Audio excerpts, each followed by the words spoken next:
दुनिया भर में माता पिता अपने बच्चों से बहुत प्यार करते हैं और इसीलिए अपने बच्चों को सारी खुशियाँ देना चाहते हैं। इसी प्रोसेस में वो बच्चों को अच्छी घड़ियाँ, मोबाइल, जूते और अच्छे कपड़े दिलाते हैं। बच्चा धीरे धीरे यह समझने लगता है कि उसको जो भी वो चाहता है वो चीज़ें तुरंत मिल जाती हैं बिना किसी ज़्यादा परेशानी के। तो उस पर वह अधिकार समझने लगता है। उसकी समझने की शक्ति केवल खर्च तक सीमित रह जाती है, बचत पे नहीं बढ़ती है। इसी को बोलते हैं फाइनेंशियल पॉइजनिंग। फाइनेंशियल पॉइजनिंग के लिए कुछ हद तक माता पिता भी जिम्मेदार रहते हैं। जैसे ही बच्चा डिमांड करता है, हम किसी भी तरह से उस चीज़ को पूरी करने की कोशिश करते हैं। तो बच्चा यह तो समझ जाता है कि उसको चीज़ें मिल जाती हैं, लेकिन वो कभी बचत की चीज़ सीख नहीं पाता है।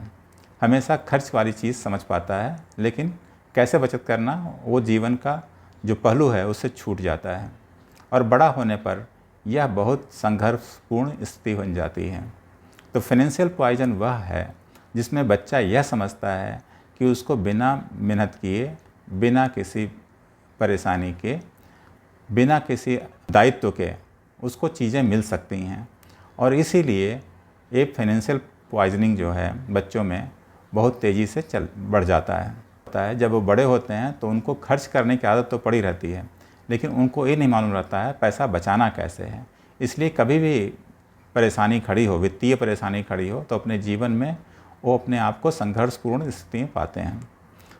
आप फाइनेंशियल पॉइजनिंग को कैसे पहचान सकते हैं अपने बच्चे में? अगर वो ज़रूरत से ज़्यादा खर्चा कर रहा है, उसके पास कपड़े हैं फिर भी कपड़ा खरीद रहा है, उसके पास जूता है फिर भी जूते खरीद रहा है, उसके पास घड़ियां हैं फिर भी घड़ियां खरीदने की चाह लगी हुई है, कोई नया फ़ोन आ रहा है मार्केट में उसको भी खरीदने की चाहत है, तो इस तरह की चीज़ें फाइनेंशियल पॉइजनिंग को इंडिकेट करती हैं। और माता पिता के कारण हमें बच्चों को बराबर गाइड करना चाहिए, जिससे ये फाइनेंशियल पॉइजनिंग का खतरा उनके दिमाग में न फैले और वो अपने जीवन को व्यवस्थित तरीके से जी पाएँ। धन्यवाद। जय हिंद।